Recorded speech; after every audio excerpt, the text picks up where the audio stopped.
of a test to circumnavigate the world is sort of the ultimate show that your aircraft does in fact work.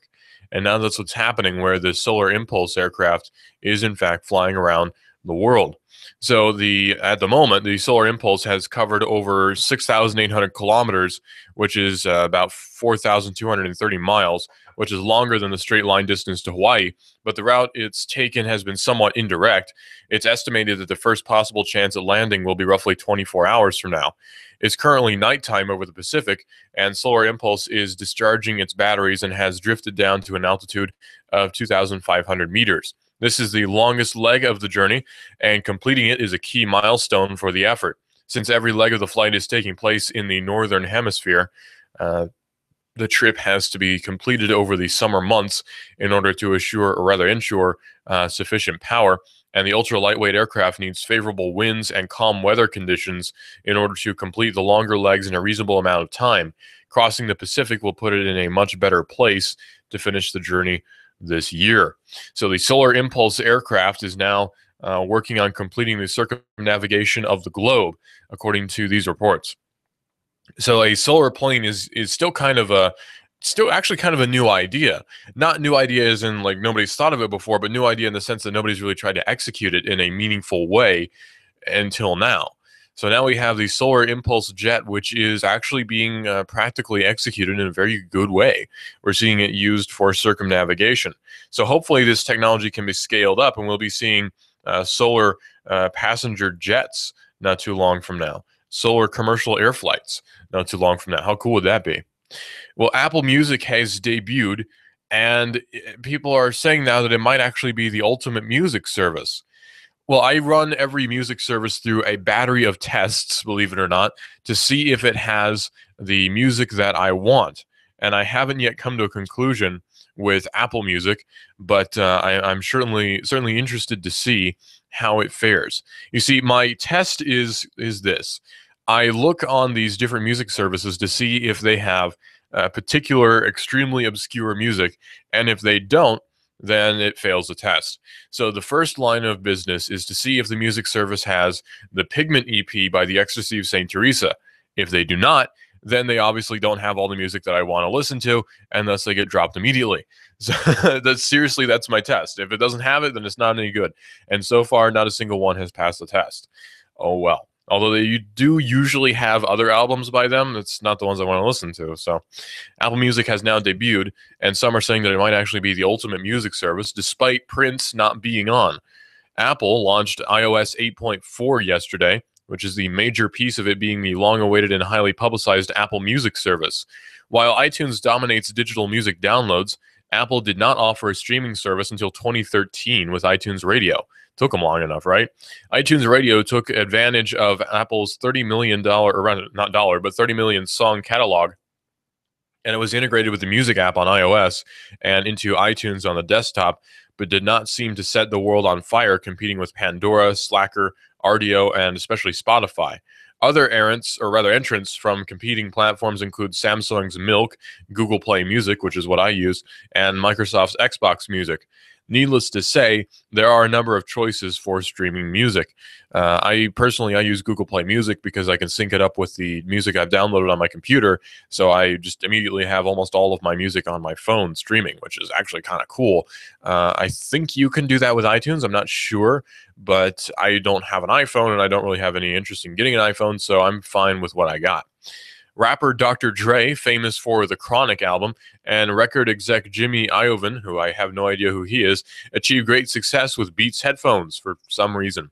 A fashion consumer electronics product, driving the headphone, speaker, and Beats branded audio systems business to revenues of $1 billion plus in the space of 8 years, despite the fact that Beats headphones are overpriced garbage. Yeah. It's true. Beats headphones are overpriced garbage. They're terrible headphones. There is no reason to ever use Beats headphones, especially because you're paying that much money for them. I don't know why anyone uses Beats headphones. They really are that bad. They are just the worst. The reason being, they cost roughly, I think, $8 to produce, and they sell them for like something like $200. So, I mean, no thanks already. But these headphones are like, they're not that good. They don't sound that good. especially working in the business I work in, radio. I'm kind of used to higher quality audio equipment anyway, but I put on those Beats headphones and I listen to it and I'm like, gee, it's terrible. It's all like the bass is too much. It's not really flat at all. It's just like bass out the wazoo, and it sounds just rumbly and it's deep and it's bad and it's just ugh. So I don't know why people keep going for Beats headphones. It seems like a poor choice, but for some reason they've made billions of dollars off of Beats headphones. I don't know how they manage it, but they did. So go figure. But geez, I do not recommend the purchasing of Beats headphones. They really are that bad. They moved into music streaming though over at Beats. So Dr. Dre's now moved into music streaming by buying out the assets of MOG, which was a well-regarded streaming service that did not achieve high-paid subscription levels, competing with the likes of Spotify. As it stands now, Spotify is one of the most popular music streaming services, of course. If you're wanting to stream music, you're probably going to do it with Spotify. Again, not a huge fan, honestly. I just can't get into those music streaming services. I don't know why. They're really convenient, I know, but I really just can't get into it. Well, in May of 2014, Apple announced that it was going to be acquiring Beats for $3 billion in cash and stock. It was Apple's largest acquisition in its history and began speculation about Apple's plans for Beats Music and the hardware business. Many speculated that a large part of the value Apple paid was to get Iovan's contacts and clout with the music industry to hammer out the deals that could help Apple launch something that could better compete with Spotify. So that brings us to Apple Music, which is the service that we have now, which has launched a few days ago, actually. And they actually do offer live music radio, if you want to call it that. It's actually kind of a cool offering. I'm not too worried about it because obviously we're not in music radio here at Hot News Talk Radio. We're in the news and talk radio business. But the music side of it, I mean, I'm not into the music they play, but as a service, I mean, it's not bad.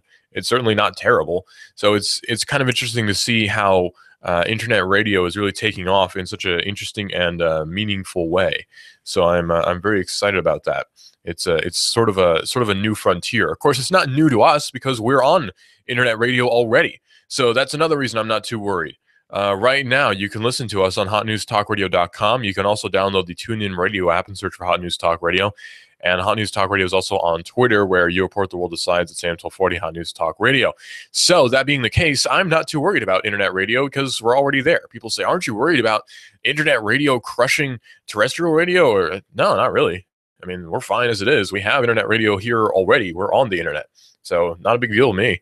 This brings us to Apple Music, though, the service that launched yesterday with Apple's huge music catalog and is actually deeply integrated into the music app on iOS and desktop iTunes. In this case, Apple is going cross-platform, offering access to the service on Windows with an Android app to come in the fall. One of the unique features includes Beats One, which is a global and live radio station, the aforementioned global and live radio station. Apple is also taking a cut at social again in this version of Music with Connect after abandoning the failed iTunes Ping back in 2012. Boy, what a failure iTunes Ping was, by the way. I never really got iTunes Ping. But what the major piece of music does is blend your own iTunes library with the rest of the cloud-based catalog.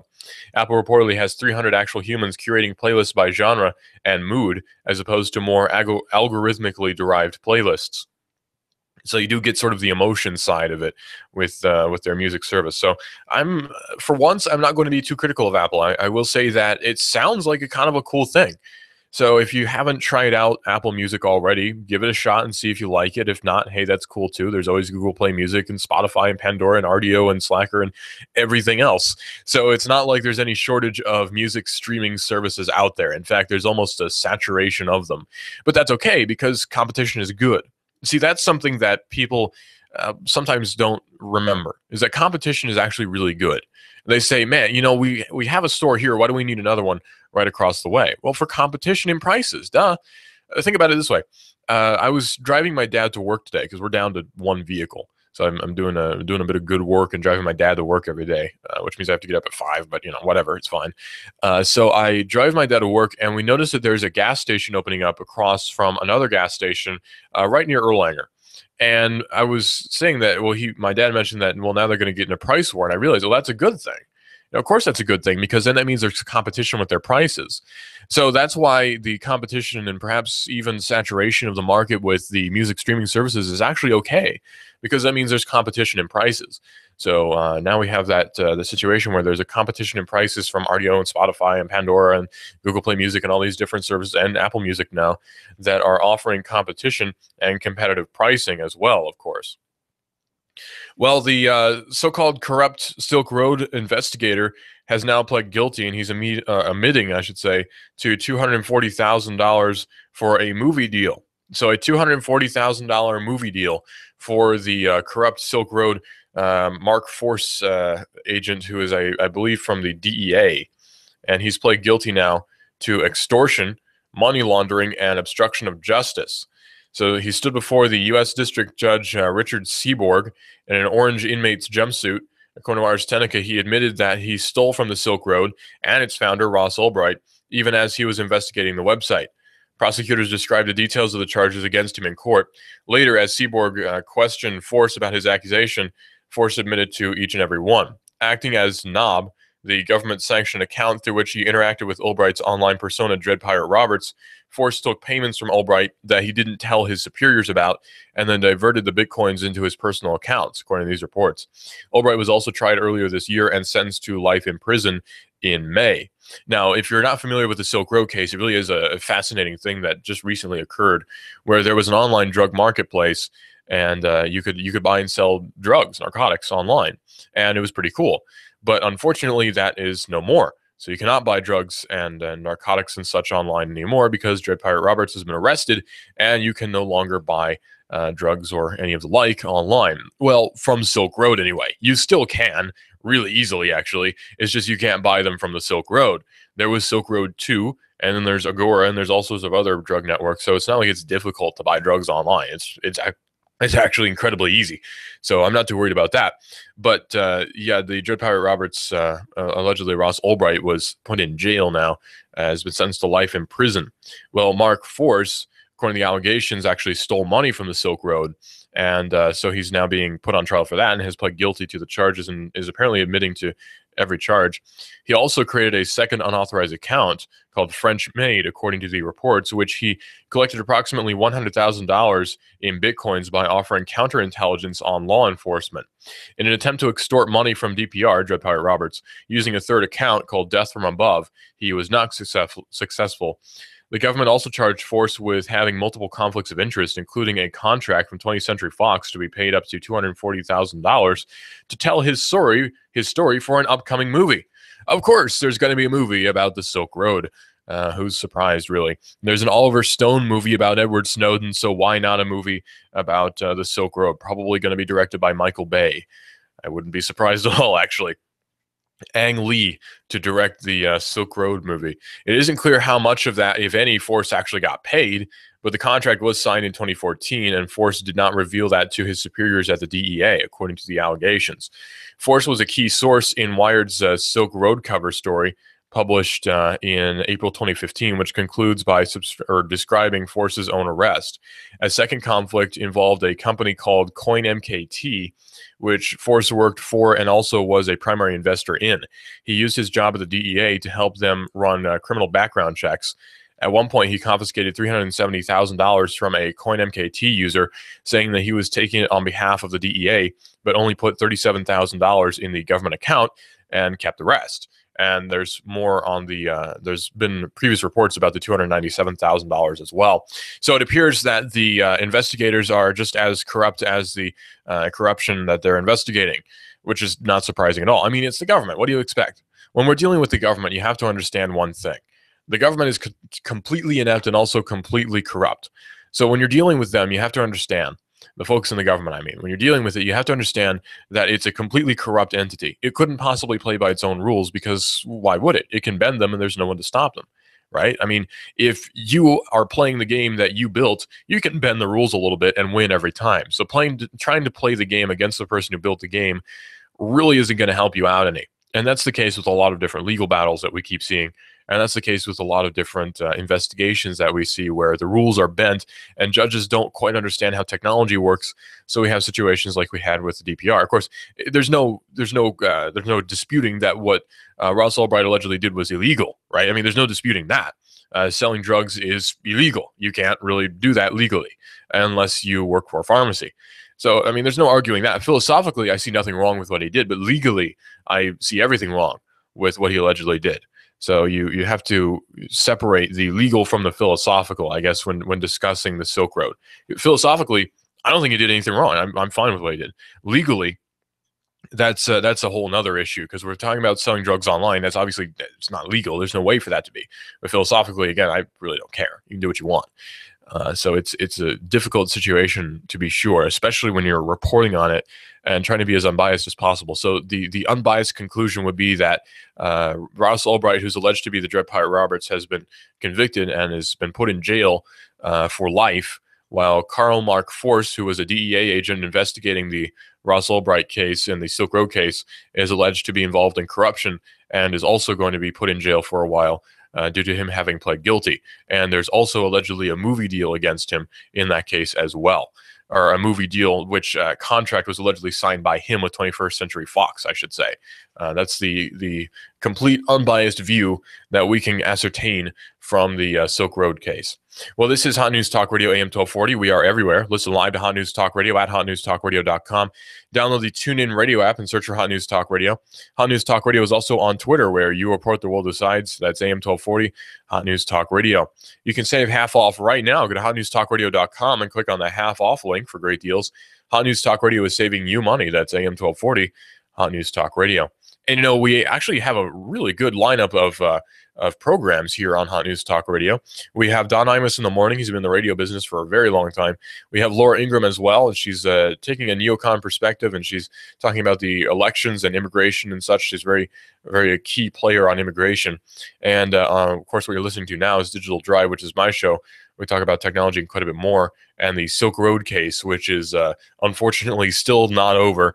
And Nuganomics.com with David Toulis is on after this show, where he talks about local economy and free markets right here on Hot News Talk Radio. And we also have Sean Hannity, Hot News Now, and Cowboy Up with Tex as well.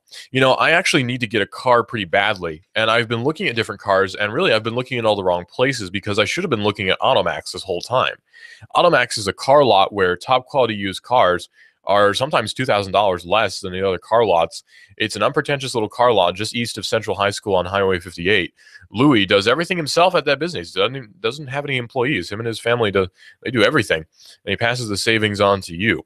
Everyone can get a car, and they can rebuild credit. If you contact Louis at Automax at 643-2886, that's 643-2886 at Automax, and just ask for Louis. So right now, we're looking at the news as well, where there appears to be something going on in northern Tennessee with a train overturning. We're going to try to get more news on that, and we'll bring it to you as soon as possible right here on Hot News Talk Radio, AM 1240. But the sentencing has not taken place yet in the Silk Road case for Karl Mark Force. This is a mob mode. This is the mob mode.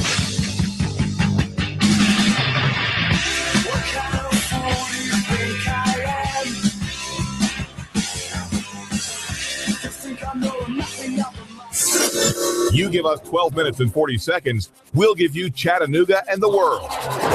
News Talk 1240. Hi, this is your computer speaking. I don't feel so well. It's like I've come down with a bug, and I'm getting slower. Affordable Computers. We fix sick computers.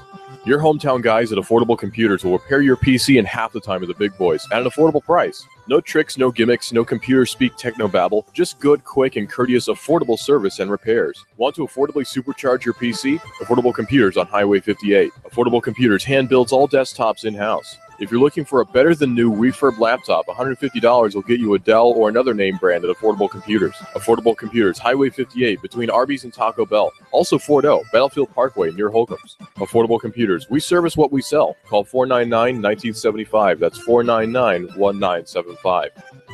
Wow, this is amazing. I'm feeling great. Supercharged. Do you feel better outside your home or business than in? Indoor air quality is important. Mildew, mold, smoke, water, and rodent damage are prime causes of poor indoor air quality. Ducts, Indoor Air Professionals, better known as Duct Busters, cleans HVAC systems using 127 definable Duct Busters steps. Let Mark Thompson address the indoor air quality at your business to help reduce employee illnesses. Prevent fires by cleaning your dryer vents. Mark and his parents, Dick and Joan Thompson, have been building our local economy and helping local people with HVAC systems 16 years. Ducts, Indoor Air Professionals. Call 876-9907. 876-9907. Ducts. Call now.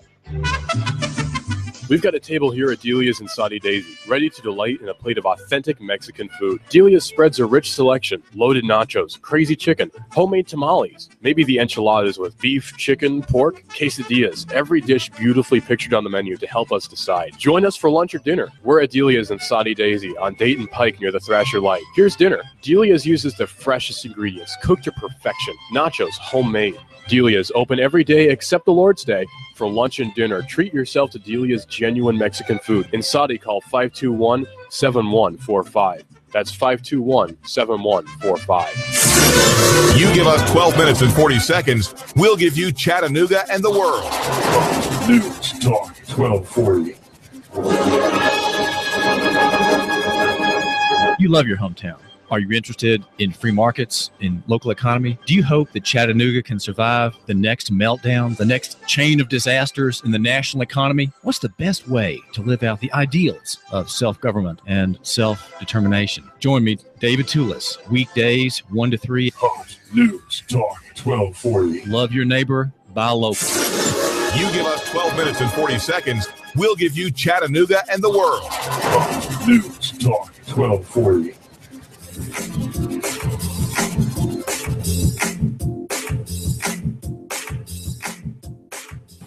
Fox News Radio. I'm Lillian Wu. Security forces in our largest cities extra vigilant this 4th of July weekend. The NYPD are using things like counterterrorism boats, helicopters, thousands of mobile cameras. Fox's Kristen Fisher. And all clear at the Navy Yard in Washington after reports of shots fired. D.C. Mayor Muriel Bowser. At this time, there is no evidence of gunshots. There is no evidence of a shooter, and there's no evidence of any victims today. The Navy Yard had been placed on lockdown. And the latest in the controversy over the Confederate flag, every track that hosts a NASCAR National Series race has asked its fans to refrain from displaying the flag at its events. Statement signed by International Speedway Corp, Speedway Motorsports, and 30 tracks. Fox News. We report, you decide. You give us 12 minutes and 40 seconds, we'll give you Chattanooga and the world. News Talk 1240.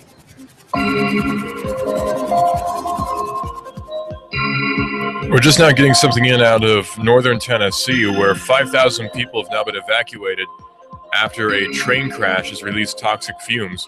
More than 5,000 people in eastern Tennessee near the Maryville-Knoxville area have been evacuated after a freight train was carrying what they're describing as a highly flammable and toxic gas. It derailed and caught on fire early this morning. 7 firefighters have now been taken to the hospital after breathing in fumes from the blaze, while a 1-mile evacuation zone has been put into place around where the train came off the tracks, and they have since expanded that to 2 miles. And NBC's Marion O'Brien says that a Blount County sheriff's spokeswoman says that they're receiving treatment in the emergency room at Blount Memorial Hospital. At the time, some of them were pretty close to the scene of the derailment, while others were knocking on doors and evacuating residents. Officials have put the number evacuated at 5,000. However, other sources are saying that it's nearer to 1,200. Evacuation could last anywhere from 24 to 48 hours, but we'll get word out as soon as we can, O'Brien added. The train was traveling from Cincinnati to Waycross, Georgia, which is about 80 miles south, or rather northeast of Jacksonville. However, it never actually reached its final destination after it left the tracks near Maryville, 17 miles south of Knoxville. 2 shelters have been opened in the local area to help those who have been temporarily displaced, and a local official is saying that as well. The train includes 2 locomotives, 45 loaded rail cars carrying mixed freight, and 12 empty rail cars, said Kristen Say, who is a CSX corporate communications spokesperson. which is operating the train. The train was carrying liquefied petroleum gas and acrylonite. No, acrylonitrile nitrile of some sort. It's a chemical gas. It's a product used in manufacture of plastics. The United States Environment Protection Agency said that if the substance is inhaled in large quantities, it can cause membrane irritation, headaches, and nausea. O'Brien added that 3 cars were currently on fire, but it's unknown whether the blaze is under control. Emergency services have not reported any serious injuries as of now. So it appears now that the train has derailed and caught on fire. We're still getting photos in as well in the Maryville area. And this just happened in the early morning hours today. So we're still getting photos in, and it looks like it was quite a bad fire near a rather remote area, although the blaze has apparently caused fumes to spread 1 mile in radius, and they are evacuating quite a few people. I can see even areas that I'm familiar with up in the Maryville area being evacuated. So as soon as more information about that comes out, we'll let you know here on Hot News Talk Radio. And we'll certainly be talking about that at 5 here on Hot News Live at 5, where we talk about the news, be it national and local. And we also talk about the weather and the traffic right here on Hot News Talk Radio, Hot News Live at 5, right here on Hot News Talk Radio, AM 1240. Well, if you're in Chicago, Netflix customers are going to get a bill that's going to go up to about 9%. Why is that? Well, Chicago has something called a cloud tax that's just now gone into effect. No kidding, a cloud tax. It imposes a 9% tax on patrons of amusement, including those services that are delivered electronically. In short, Netflix users in Chicago will be paying a little extra for their subscriptions pretty soon. Yeah, 9% extra. That sounds like kind of a lot. We'll be adding it to the cost we charge subscribers, says Anne-Marie Squeo, I believe. A Netflix spokeswoman told Ars Technica in a statement saying jurisdictions around the world, including the U.S., are still trying to figure out ways to tax online services, and this is one approach. She declined to respond to further questions. To be clear, the amusement tax ruling applies to a number of digital services, including Netflix. As it states, the amusement tax applies to charges paid for the privilege to witness, view, or participate in an amusement. Last time I checked, that was not a privilege, of course, but Chicago's kind of a backwards place. Anyway, this includes not only charges paid for the privilege to witness, view, or participate in amusements in person, but also charges paid to the privilege or for the privilege to witness, view, or participate in amusements that are delivered electronically. No kidding. They actually think that viewing an amusement is a privilege, not a right. So it appears that you viewing Netflix is not something you have a right to do because you've purchased Netflix subscription. No, it's actually a privilege that is granted to you by the state somehow. I'm not sure how that's supposed to work. Generally, I assume something is taxed because it's something that's almost a service from the government or there's some sort of government involvement going on there. But no, that's not the case with Netflix. I'm not sure what's going on here, really, what the logic is. Well, of course, there's no logic. It's revenue gathering. What else could it possibly be? You see, Netflix, of course, has millions, billions of subscribers all around the world. Well, that being the case, it's easy. It's an easy target to tax, right? I mean, of course you're going to tax Netflix. You're going to make tons of money off of Netflix taxation, and 9% at that. So people probably are not even going to complain about this, is the annoying thing. So the amusement tax applies to charges paid for the privilege to witness, view, or participate in an amusement. Wow. The charges paid for the privilege of watching electronically delivered television shows, almost said telephone shows, movies or videos are subject to the amusement tax. If the shows, movies, or videos are delivered to a patron, i.e. customer, in the city, then you should see paragraph 13 below, which we don't have. The charges paid for the privilege of listening to electronically delivered music are subject to the amusement tax if the music is delivered to a customer in the city. And charges are paid for the privilege of participating in games, online or otherwise, are subject to the amusement tax if the games are delivered to a customer in the city. It almost sounds like a parody, though. I mean, that doesn't sound like something that's real. Amusement tax. And that sounds so foreign. That sounds like something out of, I don't know, some like Britain or some other communist hellhole. It sounds like some awful thing, an amusement tax. What in the world is that? And we keep seeing these sorts of things popping up all over the place, even here in the States, you know, the amusement tax. You must pay the amusement tax because you have no right to amusement. Amusement is a privilege granted to you by the state. Thus, you pay the amusement tax. How's that supposed to work? And the obnoxious thing is people are probably just going to sit back and say, well, you know what? It's to pay off the debt, so we'll go ahead and do it. Never mind that I have my own debts to pay off, that I could really use 9% back from those taxes I pay on to pay off my own debt. But never mind all that. Government needs my money. Of course, it's no secret that Chicago is not exactly in great condition economically, so I'm sure there's an economic motive for taking this tax. I mean, if there weren't, why would they do it? Elizabeth Langsdorff is a city spokesperson. She told Ars Technica by email that this new ruling is consistent with current tax law and is not an expansion of the law. The city, she says, has issued limited official guidance on digital access to entertainment and information, she wrote.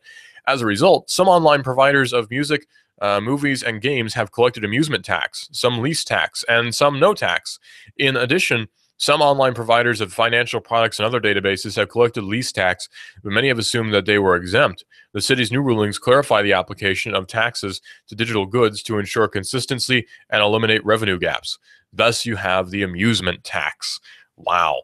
It shows us, though, how complacent people have become, especially, the season that we're in now. We're coming up on Independence Day pretty quickly here in the weekend on Saturday is when Independence Day is. I always forget the name of it. It's when Independence Day is. And we're not half the reason, but a very large reason we got involved in the whole conflict in the first place was, well, of course, improper representation, but also taxation. Taxation without representation kind of makes no sense. And we're seeing that here all the time. You get taxed on everything. You tax to walk down the street. You tax because you sneeze. You have environment tax. You have emissions tax. You have tax for that, tax for this. You got to pay a tax to drive your car. There's gas tax. You got to pay tax if you want to buy any goods. You got to pay a tax for that. You got to pay a tax if you exist because there's a tax for that. You got to pay a tax if you're going to walk down the street because there's probably a tax for that. Hey, you want to get a bicycle? There's a bicycle tax now. There's a tax for everything.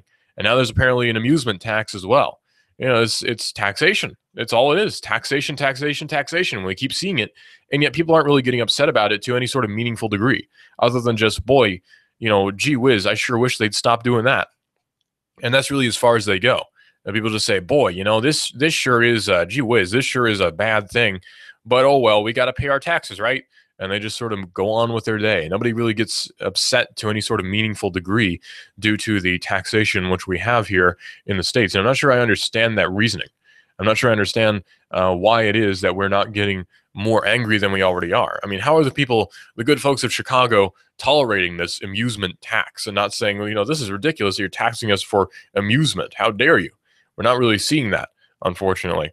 The ordinance says that the city will use a person's billing address to determine whether or not the tax should be levied upon them. In addition, Chicago is facing a massive budget shortfall, largely due to the school district pension payments, I should say. So it's certainly, obviously, there's an economic reason for this. It being, of course, the school district pension payments that they haven't really been able to figure out. Again, it's a social program that they can't pay for, so they have to charge people more and more money in order to pay for social programs that we can't afford. Surprise, surprise. Well, apparently Edward Kleinbart is a new tax law professor at the University of Southern California, and he told Ars Technica that he had never heard of such a tax anywhere else in the United States. It appears that this is exclusive to our friends in Chicago. Reed Smith, a corporate law firm, wrote on his website earlier in June that this was an attempt to tax the cloud more directly and comprehensively than any other U.S. jurisdiction. Now, you may be wondering, and rightly so, why am I talking about Chicago on a Chattanooga area radio station, right? I mean, what does Chicago have to do with anything here in the Chattanooga area? Chicago is in Illinois, right? I mean, who goes to Illinois anyway? So why am I talking about Chicago? Well, the reason is this. We are seeing increased social programs here in our area as well. Not nearly as much as they have in Chicago, I'm sure. But we are seeing an increased mentality of, well, if the city would just do this and this and this, we'd all be okay. Well, I'm here to tell you now that we can't afford that sort of thing. No city can. You can't afford to do that sort of thing without increased taxation. So unless you're willing to pay for social programs that you are wishing to push forward, I don't mean you personally, but I mean you as a general term, wanting to push forward, then we're not going to be able to afford it, and then we're going to have to push ridiculous and potentially illegal taxes on the populace in order to pay for the ridiculous social programs that we have. So that being the case, take this as a lesson. We do not want an entertainment tax because you have a right to entertainment, and really entertainment should not be something that's taxed anyway. Are people now going to be afraid to listen to music that's broadcasting from somebody's radio in their house because they might get taxed for it? Sounds a little bit out there, a little bit ridiculous. And yet it seems like it's perfectly reasonable to the city council in Chicago. And hopefully this is something that never becomes reasonable to the city council here in Chattanooga. So Michael Wynn is a lead author of the Reed Smith article, and he told Ars Technica that the law provides for a grace period until September the 1st to begin collecting this tax. Thanks. For consumers, it means that sometime between now and September the 1st, they may see the 9% charge on their providers' bills from those providers that believe they have sufficient presence in Chicago to be required to collect the tax from the consumer, he said in an email. Wynn also added that his firm has clients who are both providers of such online services as well as customers themselves. So again, a entertainment tax, amusement tax, does not really sound like something that's very, well, I guess American would be the word. It doesn't sound like something that's very American. And it's kind of funny that this is breaking on the eve almost of the 4th of July, Independence Day, that we're seeing an entertainment tax, an amusement tax. Really? I mean, that's even the name that they're going for, the amusement tax. That just sounds so, well, it just sounds so, I don't know, ridiculous, I suppose. It's just crazy. Not an education tax, fortunately, but an amusement tax. It's just so out there. But fortunately, probably it won't last for very long, because hopefully the people in Chicago won't handle that. They won't take that anymore. They'll be as mad as all get out, we'll say. WikiLeaks has new intelligence briefs showing that the U.S. actually spied on German leader Angela Merkel. Not surprising, really. On Wednesday, WikiLeaks published 2 new top-secret National Security Agency briefs that detail American and British espionage conducted against German leaders as they were discussing responses to the Greek economic crisis in 2011. The organization also published a redacted list of 69 German government telephone numbers that were targeted for snooping. That list includes Oscar Lafontaine, who served as German finance minister from 1998 to 1999, when the German government was still based in Bonn, suggesting that this kind of spying has been going on for over 15 years at least. At the very least, this kind of spying has been going on for 15 years. Now, 15 years may not sound like a very long time, but 15 years is, well, in this case, it's 2 administrations. That's the Bush administration, and actually 98 is the Clinton administration. So you have the Clinton administration, the Bush administration, and the Obama administration, all 3 administrations spying on the Germans since 1998. That sounds like a bit of a stretch, right? That sounds like something that would cause the Germans to become a little bit distrustful of their American so-called allies. So why are we conducting this? Well, I'm sure for national security reasons. In case the Germans decide to renationalize and get very upset at us for the ills that we committed against them in the bombing of Dresden, and they decide to bomb us back or something like that. The organization also published a redacted list of 69 German government telephone numbers, including Oscar Lafontaine's. As with the recent documents concerning NSA spying against France, WikiLeaks did not explain how it obtained these documents. Of course, they don't really need to. However, it did share them with Greek, French, and German language media, which all published them simultaneously on Wednesday evening, Europe time.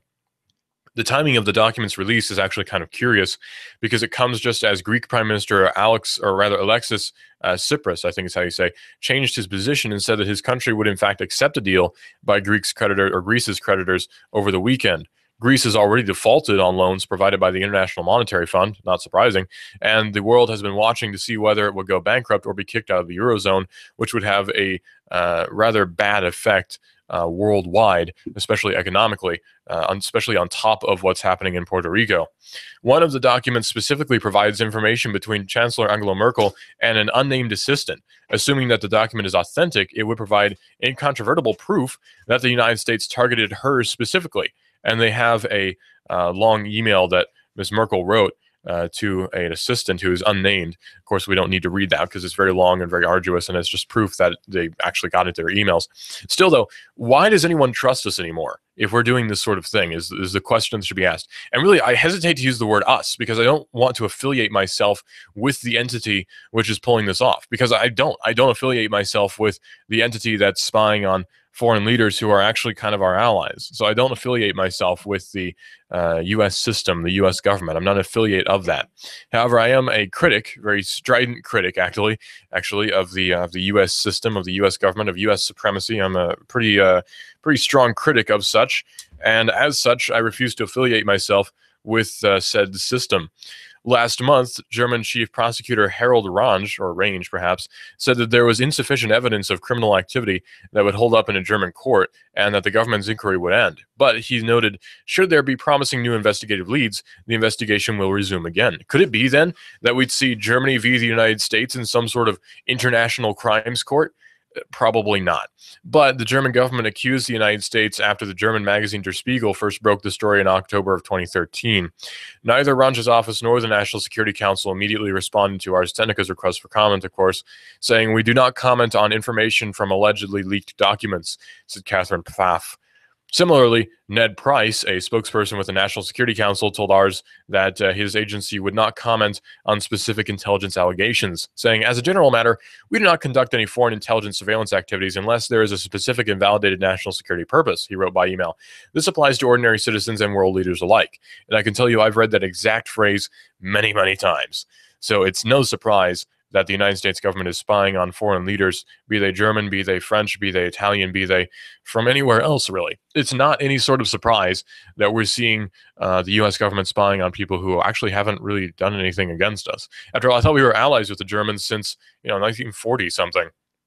After all, we helped to prop up the West German government. So why then are we so upset at the Germans that we're going to spy on them consistently? Seems a little bit out there, a little bit hypocritical, you might say.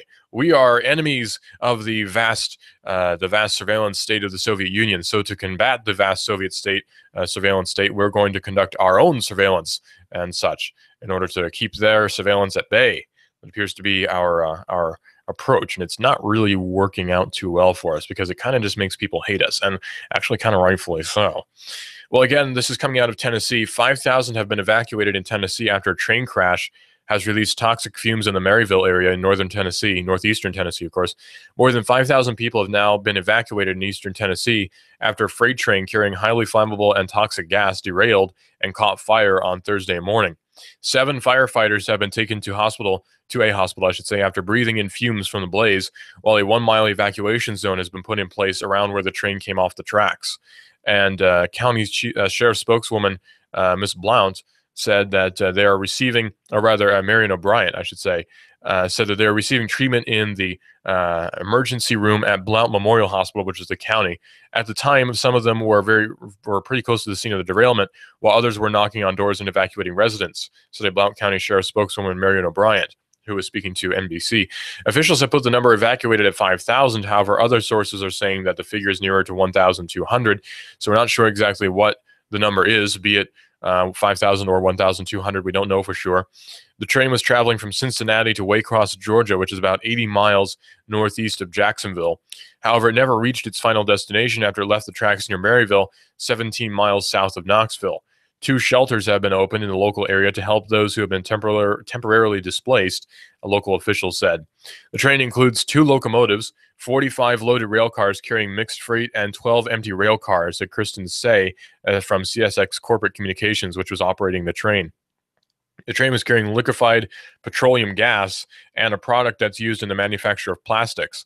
The United States Environment Protection Agency says that if the substance is inhaled in large quantities, it can cause membrane irritation, headaches, and nausea. They don't disclose what the quantity would be to register as a large quantity, so we're not sure what that is.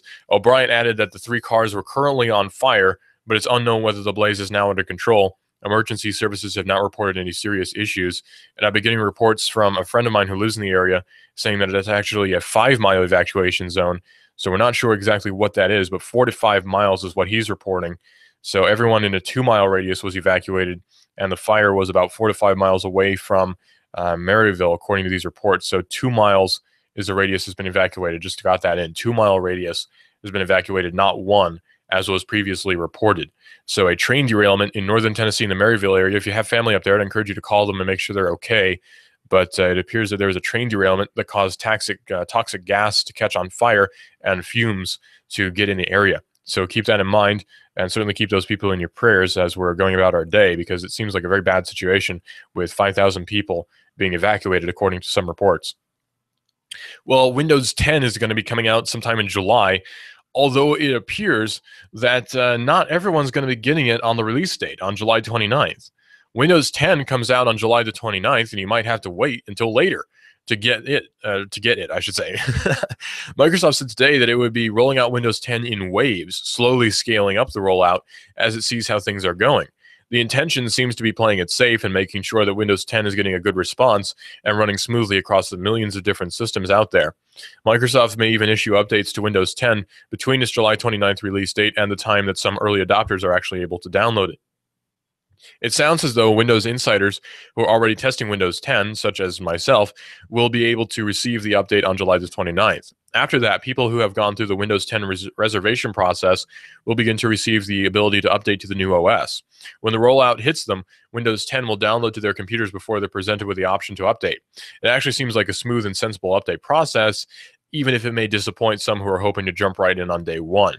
Microsoft does not state how long it expects the rollout to take. Microsoft says that it's found the vast majority of systems running Windows 7 and 8 to be fully compatible with Windows 10. Manufacturers will have Windows 10 in their hands soon to begin putting it on new machines, and retailers will receive a separate build that can be used to help update eligible devices that were brought in with Windows 8.1. Windows 10 Pro's availability will also begin on July the 29th. Windows 10 Enterprise and Windows 10 Education will be available a few days later on August the 1st. So the new version of Windows is coming out quite soon, truly a historic moment for the Windows ecosystem. I remember the launch of Windows 7 and how excited everybody was after the massive disappointment that was Windows Vista. So quite excited to see what happens with Windows 10. And of course, we'll be covering that right here on Hot News Talk Radio. This is Hot News Talk Radio, AM 1240 and hotnewstalkradio.com. This has also been Digital Drive. I'm your host, Russell. We've been talking about technology and quite a bit more. And Nuganomics.com with David Tools is coming up in just a few minutes right here on Hot News Talk Radio, AM 1240. He talks about local economy and quite a bit more from his own very Nuga-centric position, which is the idea that buying local is a much better alternative to buying nationally. Because nationally, the economy doesn't seem to be doing quite so well. But locally, we can't possibly collapse because we're propping each other up and we're not propped up by any sort of phony fiat system. This is Digital Drive. I'm your host, Russell, and this is Hot News Talk Radio, AM 1240, and hotnewstalkradio.com. This is a mob mode. This is the mob mode. What kind of fool do you think I am? Just think I know nothing of By the time the police get there, it may be too late. Arm yourself today. Protect you and your loved ones with a pistol, shotgun, or rifle. At Sportsman Supply and Services in Hickson, they offer a huge selection of firearms, ammo, and accessories. In business for over 26 years, Sportsman Supply and Services features an indoor shooting range, carry permit, and handgun safety courses. You know, in Tennessee, you can carry a handgun in your vehicle with no permit. Go to Sportsman Supply and Services today. Sportsman Supply and Services in Hickson, where owner Carl, who's a former owner of Montlake Shooting Center, will guide you in deciding on the perfect gun. Looking for ammo, high-capacity magazines, hunting rifles, and accessories? Sportsman Supply and Services in Hickson has it. If you want to save money and ammo, then add laser training as part of your shooting experience. Sportsman Supply and Services in Hickson. Their mission is to provide customers with the best firearms equipment, instruction, service, and indoor shooting experience. Sportsman Supply and Services, 4824 Hickson Pike, next to the Holiday Inn Express. Call 875-4868. That's 875-4868. Surgery does not have to be financially painful. Hi, I'm Surgical Dr. David Red, and I'd like to invite you to my walk-in surgery clinic in North Shore. Quick Surge brings you immediate relief from moles, skin tags, maybe a laceration. Quick Surge. You walk in, fill out a mini form, I numb the area I'll treat, and before you know it, you're on your way home. Do I take insurance? No, because I take cash customers. I have super low and fixed prices, credit card, check, or cash. Uninsured? Member of the working financially disadvantaged? Choose Quick Surge. I publish prices online. No murk, just sunshine. Hassle-free, pain-free. Love the idea of a personal relationship with a doctor? Drop in with a nasty cut from work. Quick Surge. I'll take care of you. Quick Surge in the Public Center on the North Shore. No insurance hassles with Quick Surge. The national medical system is dysfunctional, overpriced, very alienating. I'm part of the solution, and so are you. Come on home. QuickSurge.com. QuickSurg. Relief. Pure, honest, fair, and respect. Just some words that come to mind when you think about how you want to be treated. And that's how you're treated at Rivermont Pure. Rivermont Pure in Rivermont, Chattanooga. Serving your vehicle needs for over 30 years. Now that's a long time. Owner-operators Charlie and Tommy always put your needs first. Yeah, go ahead. Get an estimate from one of those big guy impersonal car repair chains. No way! Then bring it to Tommy and Charlie at Rivermont Pure. Chances are they'll beat their price and get your vehicle back on the road faster than you can say, Our customers come first. Hi, this is Charlie. And I'm Tommy, owners of Rivermont Pure. We're here to serve you. Rivermont Pure, the auto repair guys. Featuring ethanol-free fuel. Located across from Rivermont Elementary on Hickson Pike. Rivermont, Chattanooga. Rivermont Pure. Rivermont Pure, that's where I've always gone to get my car serviced. My husband and I trust Charlie and Tommy. They always treat us right and give us a fair price. And they get the job done right the first time. Thank you, Rivermont Pure. Call 485-3375. That's 485-3375. When my brother and I opened our first Jets Pizza, we believed if we made the best pizza, customers would find us. So we made fresh dough each day, used fresh toppings, and premium mozzarella cheese. 300 plus stores later, we still do. Try Jet's famous 8-corner pizza with premium mozzarella cheese and one topping, now just $11.99 for a limited time only. Jet's Pizza, the best pizza in town. 3600 Hickson Pike. Life is short. Eat better pizza. Let's get Jets. If you have the DTs, the shakes, because your phone is on the fritz, you have nomophobia. You need help. Your telecom doctor is in. Cell Surgeon at Northgate Mall. Cell Surgeon yanks open the ribcage of your phone, pries out the dead heart, and puts in the beating life that you lead on your cell phone. Broken screen, phone not charging, water damage, battery given out? Cell Surgeon at Northgate Mall next Old Chicago Pizza. Check us out on Facebook. Open Sunday. Cell Surgeon. We bring your phone back to life.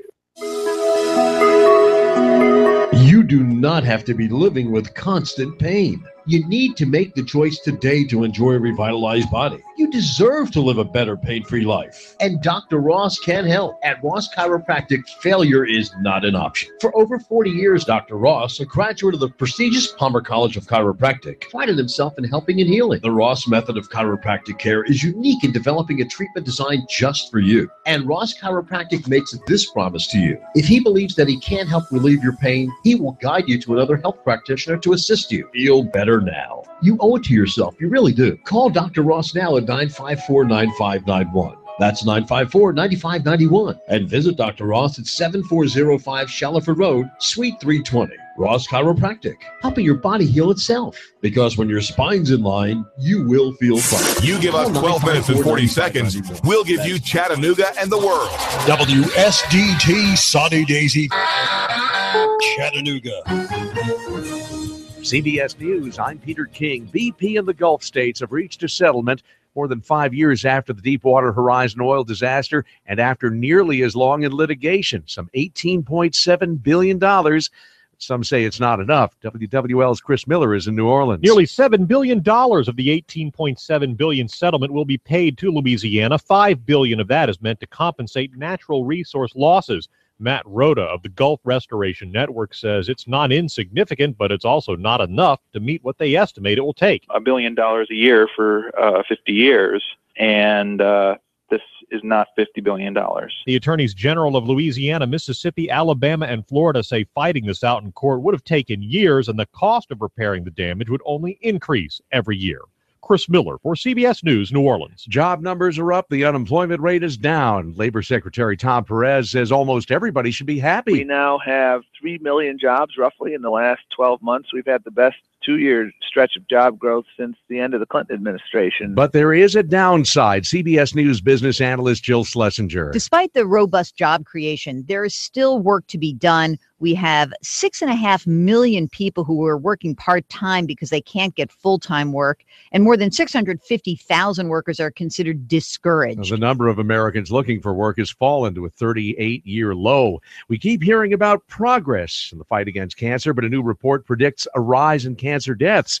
It's WSB's Sabrina Cupid. The CDC predicts the total number of cancer deaths will increase over the next 5 years. The CDC's Dr. Hannah Weir. This has to do with the fact that the population is both growing and aging. She tells me it's expected that cancer deaths will increase more than 10% by 2020 among all men and Black women. In fact, from 1975 to 2009, The number of cancer deaths among Black women increased more than 98%. Sabrina Cupid for CBS News, Atlanta. In Maryville, Tennessee, some 5,000 people are wondering when they can go back home. Firemen come up to the door and started knocking on it.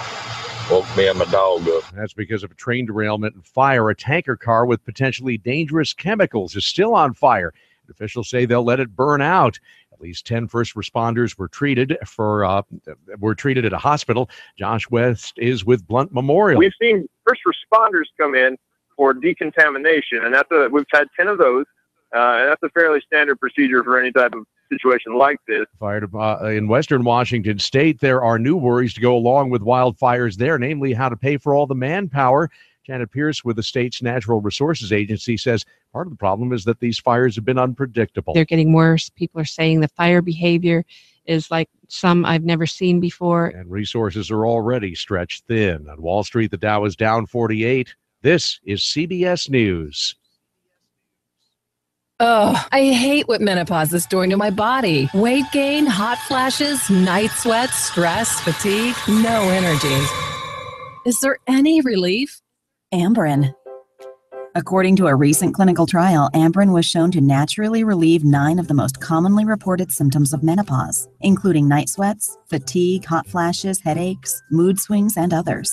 Amberen will even help you lose menopausal weight, making it easier than ever to keep off unwanted pounds.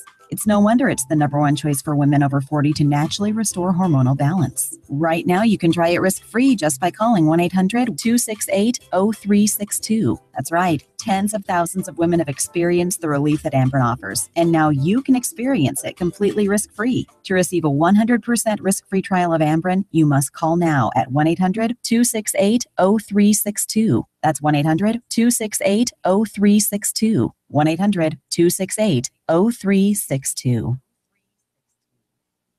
At work, it's not just how well you do the job. It's often about how you act and how you look. Here's CBS's Jim Shenevy. Looking to climb the corporate ladder? Well, it helps to fit the bill set by the boss. And according to a Career Builder study, even something as subtle as an exposed tattoo or piercing can hurt your chances. Employers are going to look at your professional accomplishments, but they're also going to look at your professional appearance or lack thereof. They're also going to look at how professional your behavior is. Career Builder's Jennifer Graz. Employer said, if an employee has a negative or pessimistic attitude, if they're regularly showing up late to work, if they're using vulgar language, leaving work early a lot. Excessive gossip at work is also a no-no. Jim Shenevy, CBS News. The shoppers sometimes call them whole paycheck, especially in New York, where they've been accused of routinely overcharging customers. And now the CEO at Whole Foods is apologizing a week after the city started investigating the chain. He says the increases were unintentional. Peter King, CBS News. Are you paying too much for thermal? You give us 12 minutes and 40 seconds, we'll give you Chattanooga and the world. News Talk 1240.